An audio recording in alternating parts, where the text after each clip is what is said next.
శ్రీరామ్ గారు కాదు సార్ ఇది అంటే నాకు క్లారిటీ లేదు. దిశ కానీ అవార్డులు వస్తే మంచిదే, కానీ చట్టరూపం తీసుకుంటాం అంటే అవార్డులకి దానికి సంబంధం లేదు కదా. అవి జ్యుడిషియల్ ప్రుడెన్స్ని సాటిస్ఫై చేయాలి. అదొక అంశం అయితే, ఇప్పుడు పూర్తిగా అసలు ఆ రకమైనటువంటి యాప్స్ లేకపోతే ఎమర్జెన్సీ కాల్ సిస్టమ్స్ ఎస్ఓఎస్ లాంటివి ఇప్పుడున్న ప్రభుత్వంలో లేవా? 2019కి ముందు లేవా? మహిళా పోలీస్ స్టేషన్లు దిశ అలియాస్ దిశ అని పేరు పెట్టారు కదా, లేకపోతే ఇప్పుడు మళ్ళీ దిశ తీసేసి మళ్ళీ మహిళా పోలీస్ స్టేషన్ పెట్టుంటారు. కొత్త పోలీస్ స్టేషన్లు పెట్టకుండా, అలాగే కొత్త రిక్రూట్మెంట్లు జరగకుండా, ఫాస్ట్ ట్రాక్ కోర్టులు ఏర్పాటు చేయకుండా, అసలు చట్టరూపం మీద దాల్చకుండా చట్టం అయిపోయింది దాన్ని రద్దు చేశారు అని చెప్పేసి సీఎంగా పనిచేసినటువంటి జగన్మోహన్ రెడ్డి గారు ఆ రకంగా విమర్శ చేయడాన్ని ఆయన అన్నట్టుగా పొలిటికల్ జెలసీతో ఆయన ట్వీట్ చేశారనుకోవాలా, లేదంటే కానీ నిజంగా అక్క చెల్లెళ్ళకి అన్యాయం జరిగిందని చెప్పేసి ఒక బ్లాక్ డేగా ఆయన భావించాలా మాట్లాడారనుకోవాలా సార్? దిశ చట్టం అనేది ఒక మంచి ఉద్దేశంతో ఆవేశంలో అవగాహన లేకుండా తీసుకొచ్చిన ఒక చట్టం. అందుకే అది అవగాహన లేకుండా తీసుకొచ్చిన చట్టం కాబట్టి అమలుకి నోచుకోలేదు. ఎందుకంటే ఈ దేశంలో కేంద్ర ప్రభుత్వం కొన్ని క్రిమినల్ చట్టాలన్నీ కూడా కేంద్ర ప్రభుత్వం చేస్తుంది తప్ప రాష్ట్ర ప్రభుత్వాలు ఏది పడితే అది చేసేయడం మొదలు పెడితే వీళ్ళందరూ సామంతరాజులుగా తయారవుతారు. అందువల్ల ఏ చట్టాలు పడితే ఆ చట్టాలు చేసేయడానికి రాష్ట్రాలకు అవకాశం లేదు. వాటికి ఏదైతే కేంద్ర చట్టాలు ఉన్నాయో ఆ రోజున్న ఐపీఎస్, ఈ రోజున్న బిఎన్ఎస్, వీటికి లోబడి వీటిలో మార్పులు చేసుకోవచ్చు తప్ప వీటిని దాటి లేదంటే వీటికి వ్యతిరేకంగా వీటికి ప్యారలల్ గా ఇంకా ఏ చట్టాలు చేయడానికి రాష్ట్ర ప్రభుత్వాలకు అవకాశం లేదు. ఈ అవగాహన అనేది లేకపోవడమే దీంట్లో ప్రధానమైన సమస్య తప్ప ఉద్దేశం మంచిదే. కానీ అమలు చేయడం ఎలాగా అన్న దాని మీద కూడా అవగాహన లేదు. చేయగలుగుతామా లేదా, ఏంటి పరిస్థితి అన్న దాని మీద కోర్టులు ఎన్ని ఉన్నాయి, మన దేశంలో ఉన్న కోర్టులు ఏంటి, లాయర్లు ఏంటి, ఫాస్ట్ ట్రాక్ కోర్టులు ఏంటి, మనకున్న పోలీసు వ్యవస్థ ఎంత, వీటన్నిటి మీద కూడా సరైన అవగాహన లేకుండా తీసుకొచ్చిన చట్టం కాబట్టి అది ఏ చట్టంగా అవ్వకపోయినా కూడా కనీసం బిల్లుగా ఉన్నా కూడా చాలా కేసుల్లో జగన్మోహన్ రెడ్డి గారి టైంలోనే అది అమలుకి నోచుకోవాలి. అంటే అమలుకి నోచుకోలేదు అంటే 21 రోజుల్లో దాని మీద శిక్షలు వేయలేకపోయారు. ఒకటి కాదు, వందల కేసుల్లో శిక్షలు వేయలేకపోయారు. 7 రోజుల్లో ఇవన్నీ చేయలేకపోయారు, చట్టం ముందుకు తీసుకురాలేకపోయారు. ఇవన్నీ ఎందుకు అంటే ప్రాక్టికాలిటీ లేకపోవడం వల్ల సరే చట్టం అవ్వకపోయినా కూడా ఏదో రకంగా దాన్ని అమలు చేసి చూపిద్దామన్నా కూడా అది అవ్వలేదు. సో అందువల్ల ఏంటంటే అందుకనే వీటన్నిటినీ దృష్టిలో పెట్టుకుని కేంద్ర ప్రభుత్వాలు చట్టాలు చేస్తాయి, రాష్ట్ర ప్రభుత్వాలు వాటికి అనుగుణంగా పనిచేయాలి. అంతే తప్ప సొంతంగా మనతో రాజ్యం కాదు. మనం ఆంధ్రప్రదేశ్ ఒక రాజ్యం, తెలంగాణ ఒక రాజ్యం, ఇవన్నీ కాదు. కాబట్టి ఏంటంటే ఆ అవగాహన ఉంటే కనుక వెనక్కి వచ్చేది కాదు. ఎన్నిసార్లు మాటికి పంపారు, మీరు ఎన్నిసార్లు పంపినా అది వెనక్కే వచ్చేది. ఇప్పుడున్నా కూడా ఇప్పుడు వీళ్ళు వెనక్కి తీసుకోవడం అనేది టెక్నికల్ ఇష్యూ అంతే. అది ఇప్పుడు ఏదో తీసేసుకున్నారనేది సరే రాజకీయంగా మాట్లాడతారు, కానీ అది కేవలం టెక్నికల్ ఇష్యూ. అది తీసుకున్నా తీసుకోకపోయినా ఊరికే ఆంధ్రప్రదేశ్ లో గవర్నమెంట్ టేబుల్ మీద కేంద్రంలో అక్కడ వాళ్ళ ఏదైతే పార్లమెంటరీ కమిటీ ఉందో ఈ దాని మీద ఆ టేబుల్ మీద ఉండే ఒక ఫైల్ గా పనికొస్తుంది తప్ప అంతకు మించి అది చట్టబొట్టలోకి రాదు, అలాగని అమల్లోకి రాదు. అందువల్ల జస్ట్ టెక్నికల్ అంశం, ఈ రోజు తీసుకున్నది జస్ట్ టెక్నికల్ అంశం. ఇక దానివల్ల ఏ ఉపయోగం లేదు కాబట్టి తీసుకున్నారు. ఇక అవి వేరు, అసలు ఆ చట్టం వేరు, దిశ పోలీస్ స్టేషన్లు, యాప్లు ఇదంతా వేరు.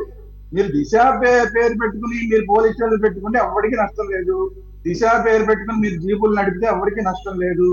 దిశ పేరు పెట్టి మీరు పోలీసులకు డ్రెస్సులు అయితే ఏ నష్టం లేదు. దిశ పేరు చెప్పి మీరు యాప్లు పెట్టుకుంటే ఏ నష్టం లేదు. 5 సార్లు కాదు 3 సార్లు చేయండి, ఏం పర్లేదు. ఇప్పుడు 3 సార్లు ఉక్తేనే వచ్చేలా చేయండి, దానికి ఏం నష్టం లేదు. 5 సార్లు ఉక్తానికి రూల్ ఏం లేదు. 3 సార్లు వచ్చేలాగా చేయండి, ఏం నష్టం లేదు.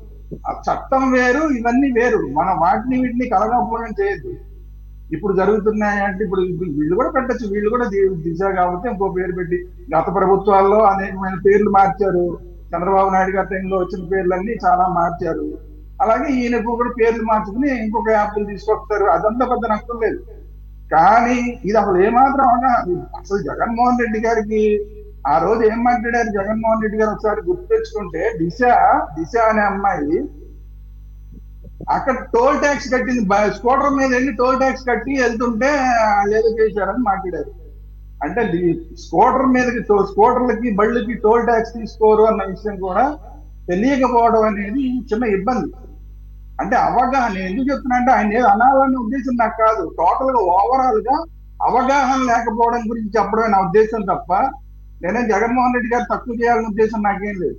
అంటే అవగాహన, ఒక చట్టం చేసేటప్పుడు దానికి మన పరిమితులు ఎంత, మన పరిమితులు ఎంత, ఆ చట్ట పరిమితులు ఎంత, ముఖ్యమంత్రిగా నా పరిమితులు ఎంత, రాష్ట్ర పరిమితులు ఎంత, ఇవన్నీ తెలియకపోవడం వల్ల చేసిన చట్టం కాబట్టి అది ఉపయోగం లేదు. ఇందాక మిత్రులు గుర్తు చేసినట్టు 3 రాజధానుల విషయం కూడా అదే జరిగింది. 3 రాజధానుల విషయం కూడా నీకు అసలు ఆ ఛాన్స్ లేదబ్బా అని చెప్పింది కోర్టు.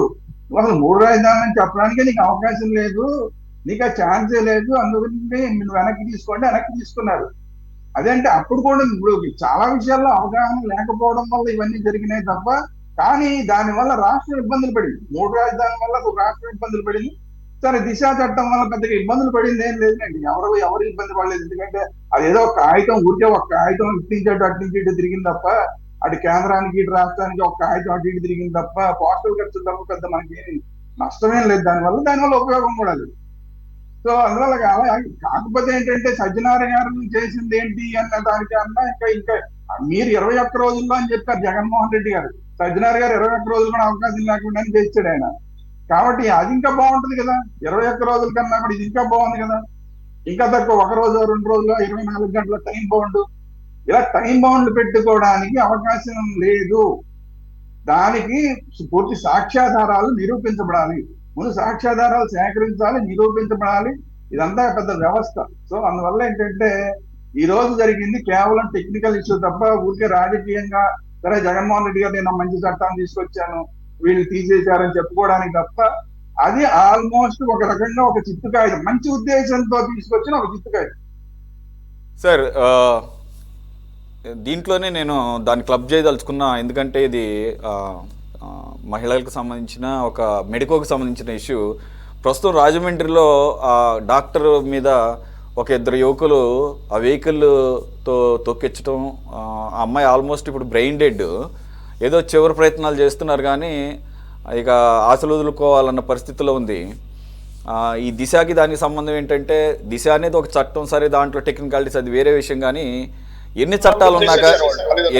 చట్టాలు ఉన్నా కానీ ఈ రకమైనటువంటి అఘాయిత్యాలు లేకపోతే అత్యాచారాలు ఆగటం లేదు. అందుగురించే ఇది ఇప్పుడు ఖచ్చితంగా మాట్లాడుకోవాల్సిన సందర్భం ఉందని నాకు అనిపించింది.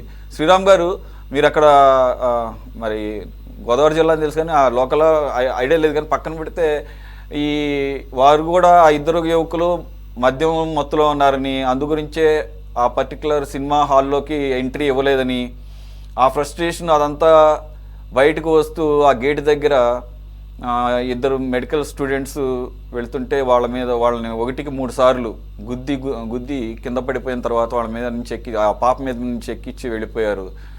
అదొక అంశం. అయితే 3వ తారీఖు నైట్ జరిగిందంటే ఇది 7వ తారీఖు 6వ తారీఖు వరకు అసలు పబ్లిక్ డొమైన్లోకి రాలేదు. అంటే ఇక్కడ కూడా ఖచ్చితంగా అక్కడ లోకల్ పాలిటిక్స్ కానీ లేదంటే ఈ పోలీసుల్ని ఇన్ఫ్లుయెన్స్ చేసినటువంటి పరిస్థితి ఉందని చెప్పేసి విమర్శలు వస్తున్నాయి. నాకు కూడా చాలా యాంగ్విష్ అనిపించింది, చాలా బాధ అనిపించింది, కోపం వచ్చింది.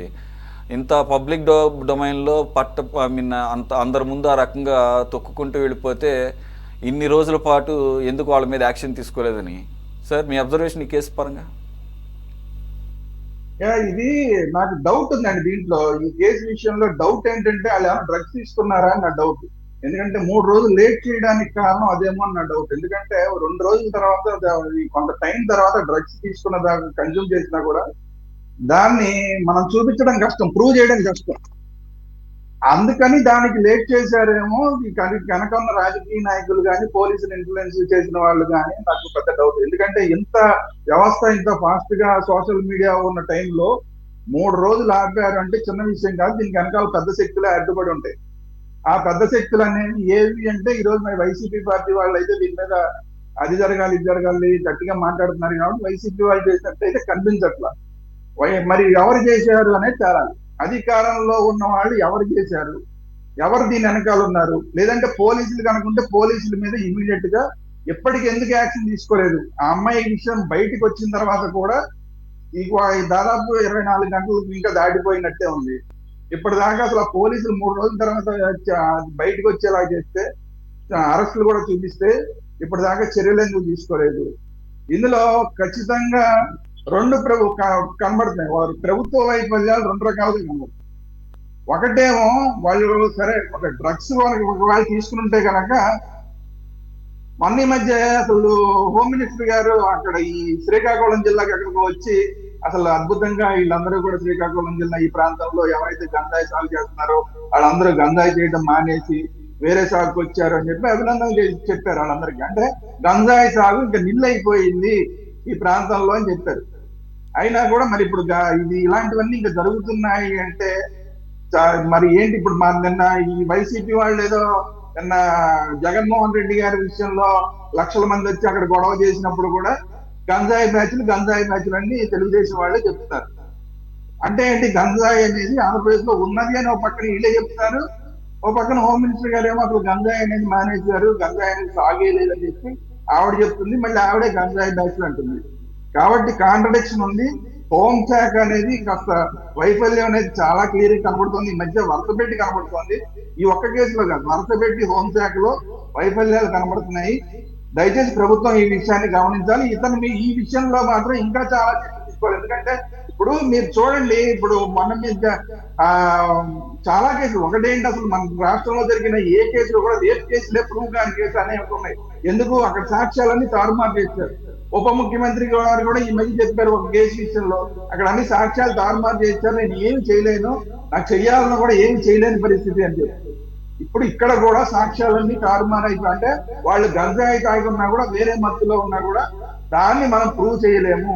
3 రోజుల తర్వాత అరెస్ట్ అయితే ఏం ప్రూవ్ చేస్తారు? హాస్పిటల్కి తీసుకెళ్తే హాస్పిటల్లో ఏం ప్రూవ్ అవుతుంది? తీసుకెళ్తే వాళ్ళు టెస్ట్ చేస్తే ఏం ప్రూవ్ అవుతుంది? వాళ్ళు ఏం చేయగలుగుతారు? జస్ట్ లైక్ యాక్సిడెంట్ కేసు అవుతుంది, చివరికి అది యాక్సిడెంట్ కేసు అవుతుంది. కానీ ఇలాంటి కేసుల విషయంలో ఆడపిల్లలు బలైపోతూ ఉంటే రాష్ట్ర ప్రభుత్వం ఈ విధంగా చూస్తూ ఉంటే మాత్రం కరెక్ట్ కాదు. ఆ తండ్రి బాధ ఈ రోజు అందరి బాధ, ఆ రోజు ఈ తండ్రి పడుతున్న బాధ ఈ రోజు అందరి బాధ.